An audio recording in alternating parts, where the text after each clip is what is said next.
நான் இந்த மாதிரி காஸ்மெட்டிக்ஸ் யூஸ் பண்றதில்ல. முகத்துக்கு பைத்தமாவு, தலைக்கு சீயக்காய் அவ்வளவுதான். மூலிகை பொடி சீயக்காய் செஞ்சு கட்டுறேன்ப்பா. அம்மா நான் சேல் பண்றேன். வாட்ஸ்அப் நம்பர் தரேன், மெசேஜ் பண்ணி ஆர்டர் பண்ணிக்கோங்க. சீயக்காவை இந்த பாத்திரத்தில் போட்டுக்குருவோம். ஆவாரம்பூ 100 கிராம் போட்டுக்குருவோம். செம்பருத்தி பூ ஒரு 100 கிராம் போட்டுக்குருவோம். ரோஸ் ஒரு 100 கிராம் போட்டுக்குருவோம்.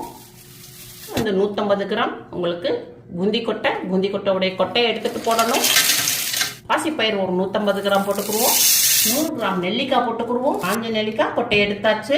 இந்த வெட்டி வேரை நம்ம 100 கிராம் வாங்கியிருக்கோம். நல்லா இதை கொஞ்சம் பொடிசா கட் பண்ணி போட்டுக்கணும். நம்ம வேற நல்லா கட் பண்ணியாச்சு. இந்த மாதிரி இருக்கணும். இதை எல்லாத்தையும் நல்லா காலையில 9 மணிக்கு நம்ம காய வைக்கணும். அதே மாதிரி சாயந்தரம் ஒரு 5 மணிக்கு நம்ம எடுத்துடணும். அப்ப நல்லா சுக்காவா காஞ்சோம். இப்ப நம்ம மிஷின்ல குடிச்சு திரிச்சாச்சு. ஓபன் பண்ணுவோம். நல்ல ஒரு முடி அடர்த்தியாகவும் கருமையாகவும் வளரும்.